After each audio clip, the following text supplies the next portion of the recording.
Hi everyone, good evening. I am Neha Gupta and I welcome you all to my YouTube channel StudyMate Neha. तो friends, आज की जो हमारी class 59 रहने वाली है इंडियन पॉलिटी की, इसमें हम chief minister and state council of minister के बारे में हमारी डिस्कशन शुरू करेंगे। तो जो आज की क्लास रहने वाली है एंड जो अगले दिन की क्लास रहने वाली, मतलब आगे दिन की क्लास रहने वाली है, इसमें तो हम सिर्फ और सिर्फ चीफ मिनिस्टर के टॉपिक के बारे में ही डिस्कशन अपना करेंगे। एंड उसके बाद हम स्टार्ट करेंगे हमारा topic state council of ministers का, जो मेरे ख्याल 2 क्लासेस ही लेगा। तो चलिए आज की क्लास शुरू करते हैं।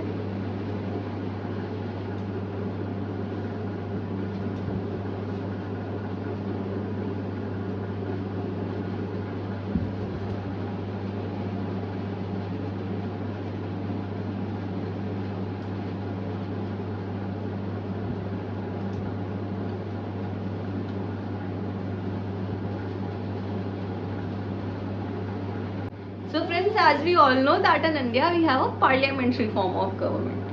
एंड जब हमने सेंटर के लेवल की बात करी थी तो हमने देखा था कि वहां पर जो हमारे प्रेसिडेंट होते हैं वो हमारे nominal head of the country होते हैं। बट जो real head of the government होता है, जिसके पास सारी रियल पावर्स होती है, जो उनको असलियत में एक्सरसाइज करते हैं, एग्जीक्यूट करते हैं, वो हमारे पीएम करते हैं। तो जब हम स्टेट पर भी बात करते हैं तो यहाँ पर nominal head of the state कौन होते हैं? गवर्नर होता है। बट जो रियल पावर्स होती है, जो उन्हें असलियत में इस्तेमाल करता है, the one who really wheels all the power is the chief minister. तो यहाँ पर जो हमारे जो चीफ मिनिस्टर है, जो उनके roles and responsibilities and powers है, it is analogous to the prime minister of India. So this is the short introduction that you may use while writing answer. तो इसके पॉइंट्स हम लिख लेते हैं।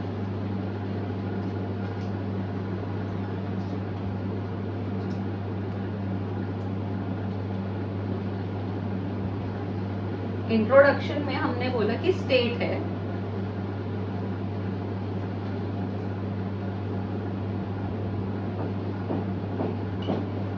तो यहाँ पर हेड ऑफ द स्टेट कौन है?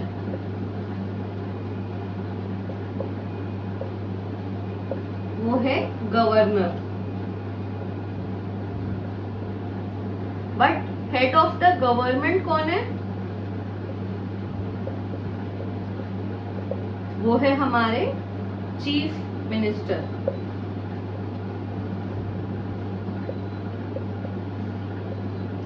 He is simply a nominal head, just for the name सेक जिसे कहते हैं। बट जो हमारे चीफ मिनिस्टर है, वो असलियत में सारी चीजों को एग्जीक्यूट करते हैं। ही और she has the real powers in his और हर हैंड्स। एंड इनका जो रोल है वो किसके एनालॉगस है? Prime minister at the centre.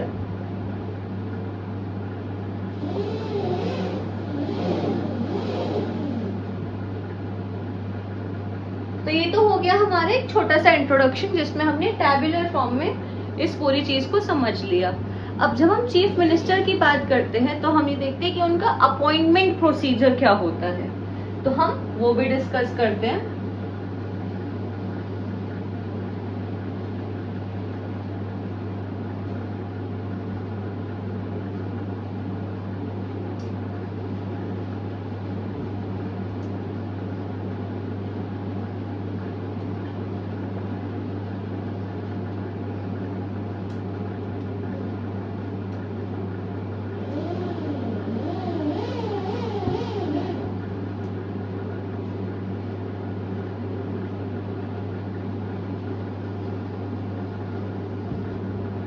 तो देखो, जब हम अपॉइंटमेंट प्रोसीजर की बात करते हैं तो इसमें से 4-5 मोटे मोटे पॉइंट्स है जो हमें अपने दिमाग में रखने पड़ेंगे। तो सबसे पहला तो ये है कि जो हमारा कॉन्स्टिट्यूशन का आर्टिकल 164 है, उसमें ऐसे कहा गया है कि जो हमारे चीफ मिनिस्टर होते हैं उसे governor of the state appoint करते हैं। सबसे पहला पॉइंट क्या हो गया कि कौन सा कॉन्स्टिट्यूशनल आर्टिकल इस टॉपिक से रिलेटेड है।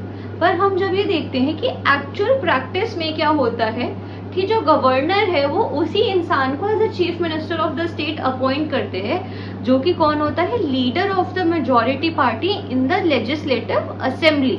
मतलब जिस भी पार्टी को मेजॉरिटी वोट्स मिलते हैं तो जो उस पार्टी का लीडर होता है उसी को जो हमारे गवर्नर होते हैं वो अपॉइंट करते हैं as a chief minister. In case of any kind of coalition, कि जब किसी भी एक पार्टी को मेजॉरिटी वोट्स नहीं मिल पाए तो जो 2-3 पार्टीज होती है वो एक साथ आकर एक कोलिशन बना लेती है। तो उस जगह क्या होता है कि जो गवर्नर है वो अपने डिस्क्रिशनरी पावर यूज करके किसी भी एक इंसान को as a chief minister appoint कर सकते हैं, बट उसमें कंडीशन वो क्या रखते हैं कि that person has to gather a vote of confidence in the legislative assembly. उसके बाद हम ये देखते हैं कि देयर आर इंस्टेंसेस कि जो लेजिस्लेटिव काउंसिल है वहां का भी कोई मेंबर है जो as a chief minister appoint करा गया है। नॉर्मली कहाँ का अपॉइंट होता है, लेजिस्लेटिव असेंबली का ही, बट अभी हमने देखा कि लेजिस्लेटिव काउंसिल में भी हमने ऐसे एग्जांपल्स देखे गए जहां पर उनके मेंबर्स को भी as a chief minister appoint करा गया है।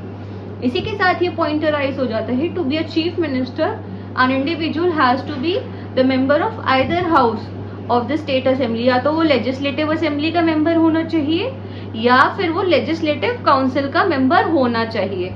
एंड अगर ऐसा होता है कि उसको अपॉइंट तो कर लिया गया एज अ चीफ मिनिस्टर, बस उस पर्टिकुलर पॉइंट ऑफ टाइम पर ना ही वो लेजिस्लेटिव असेंबली का मेंबर है ना ही वो लेजिस्लेटिव काउंसिल का मेंबर है, तो जो हमारे गवर्नर होते हैं वो उसे 6 महीने का टाइम देते हैं कि आज तुम्हें एज अ सीएम अपॉइंट करा गया है, तो आज के डेट से लेकर आगे के 6 महीने के अंदर अंदर तुम्हें या तो लेजिस्लेटिव असेंबली का मेंबर बनना है या फिर लेजिस्लेटिव काउंसिल का मेंबर बनना है। अगर तुम उस चीज में सक्सेसफुल नहीं हो पाए तो तुम्हें अपनी कुर्सी छोड़नी पड़ेगी, then you will have to resign from your post. उसके बाद एक पॉइंट हम ये भी देखते हैं कि हमें पता होता है कि अनफोर्सीन सर्कमस्टांसेस तो कहीं पर भी आ सकते हैं, तो जो हमारा सीएम का ऑफिस है अगर उसमें ऐसा देखा जाता है कि जैसे एक टर्म है, उस टर्म में जो सीएम है अगर उनकी अनफॉर्चुनेटली डेथ हो गई उनके टर्म ऑफ ऑफिस के दौरान, तो जो प्रेसिडेंट है वो अपनी मर्जी से किसी भी मेंबर को एज अ सीएम अपॉइंट कर सकते हैं। बट अगर जो पूरी पार्टी होती है, जो भी एसोसिएटेड पार्टी होती है, वो खुद में से ही एक लीडर आगे खड़ा कर देती है कि अब आप ये कैंडिडेट ए की जगह, मतलब जो पहले हमारे सीएम थे उनकी तो डेथ हो चुकी है, पर अब आप उनकी जगह इन कैंडिडेट बी को अपॉइंट करो एज अ सीएम। तो अगर जो पार्टी है वो अपनी चॉइस या प्रेफरेंस पहले ही गवर्नर के सामने रख देती है, तो उस जो पूरे सिनेरियो में जो गवर्नर है वो अपनी डिस्क्रिशन एंजॉय नहीं कर पाते, उसे एक्सरसाइज नहीं कर पाता एंड उनको उन्हीं कैंडिडेट को सीएम के पद पर अपॉइंट करना पड़ता है जो कि जो पार्टी है उन्होंने सजेस्ट करा होता है। अभी जो हमने सारे पॉइंट्स डिस्कस करे तो हमने एक स्टेट के रिगार्डिंग डिस्कस करे थे, बट जो यूनियन टेरिटरीज होती है उनके जो चीफ मिनिस्टर एंड मिनिस्टर होते हैं उनको कौन अपॉइंट करता है, उनके कोई गवर्नर अपॉइंट नहीं करते हैं, बट उस केस में उनको अपॉइंट करते हैं हमारे प्रेसिडेंट ऑफ इंडिया। तो ये था आपका अपॉइंटमेंट का टॉपिक, इसके भी हम पॉइंटर्स लिख लेते हैं। सबसे पहले हमने आर्टिकल 164 ऑफ द कॉन्स्टिट्यूशन को डिस्कस करा।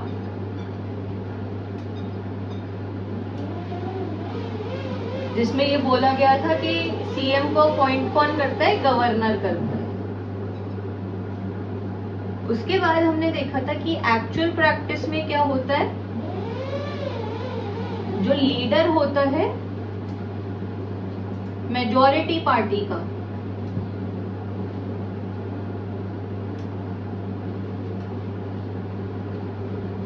कहां पे, लेजिस्लेटिव असेंबली में, उसे हम एज अ सीएम अपॉइंट करते हैं। फिर हमने ये देखा कि अगर कोई कोलिशन होती है तो उस केस में जो गवर्नर है वो अपने मर्जी के हिसाब से, डिस्क्रिशन के हिसाब से किसी भी जो largest party in the coalition होती है उसके लीडर को एज अ सीएम चूज कर लेते हैं। पर उन्हें वो क्या कहते हैं कि with in one month of this appointment आपको लेजिस्लेटिव असेंबली में वोट ऑफ कॉन्फिडेंस जीतना पड़ेगा।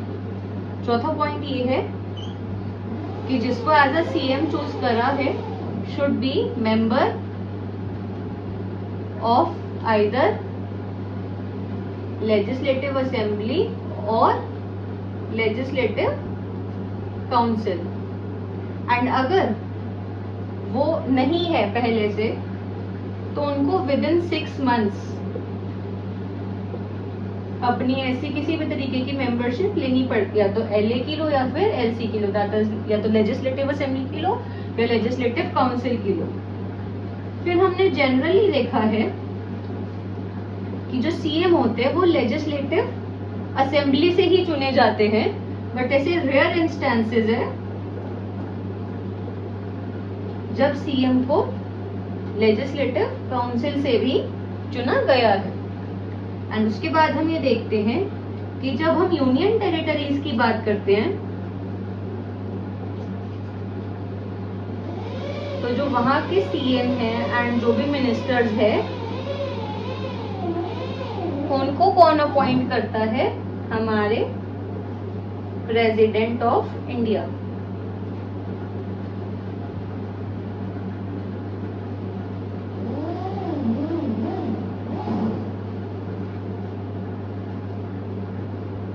देन हम ये डिस्कस करेंगे कि जो हमारे चीफ मिनिस्टर है वो जब अपने ऑफिस में आ जाते हैं तो उससे पहले उनको कुछ शपथ लेनी पड़ती है, कुछ उनको ओथ एंड अफर्मेशन लेनी पड़ती है।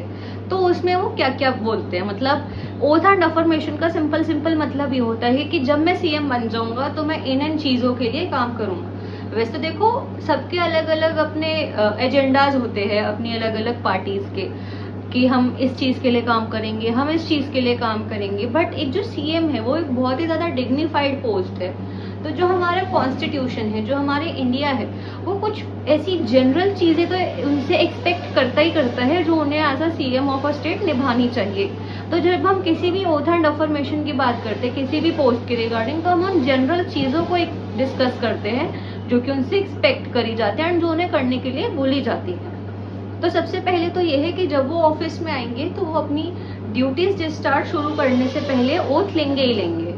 अब उन ओथ्स में हम ऐसे 5 पॉइंटर्स देखते हैं जो वो लेते हैं कि हाँ, अगर जब मैं CM बन गया हूँ तो मैं इन सब चीजों के लिए आगे काम करूंगा। तो सबसे पहला पॉइंटर आप ये नोट डाउन कर सकते हैं कि वो ये कहता है कि I will remain and I shall remain faithful to my Indian constitution. दूसरी बात वो ये करते हैं कि I will try my best to maintain sovereignty and integrity of the country.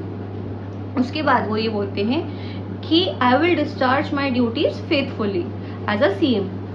उसके बाद ये होता है कि जितने भी लोग हैं मैं उन सभी के वेलफेयर के लिए काम करूंगा एंड मैं किसी भी तरीके का कोई डिस्क्रिमिनेशन नहीं रखूंगा। I shall remain same for all. And lastly वो क्या कहते हैं कि मैं सीक्रेसी मेंटेन करने की कोशिश करूंगा, जो भी चीजें उनके अंडर आती है वो उसको अननेसेसरली किसी के भी सामने डिस्क्लोज नहीं करेंगे until and unless it is crucial to discharge his or her duty as a CM। तो ये था एक छोटा सा टॉपिक ओथ एंड अफर्मेशन का। And with this we come to an end to this video of today, जिसमें हमने CM के टॉपिक के बारे में डिस्कशन करनी शुरू करी। हमने एक इंट्रोडक्शन दिया, उसके बाद हमने अपॉइंटमेंट के पॉइंट्स को डिस्कस करा एंड अभी हाल ही में लास्टली में हमने ओथ एंड अफर्मेशन के बारे में बात करी। तो फ्रेंड्स, मैं ये आशा करती हूँ कि आप सभी को ये वीडियोस में जो कंटेंट मैं डिलीवर कर रही हूँ वो सब समझ आ रहा होगा। एंड अगर आपके पास किसी भी तरीके की कोई क्वेरी है, सजेशन है, तो वो आप कमेंट सेक्शन के द्वारा मेरे से ज़रूर कम्युनिकेट करें। I would be really happy to help. And साथ ही साथ अगर आपको कंटेंट अच्छा लग रहा है, वीडियो रेलिवेंट लग रही है, तो आप प्लीज़ उन्हें देखें, लाइक और शेयर ज़रूर करें एंड साथ ही साथ चैनल को भी सब्सक्राइब करें। Thank you so much.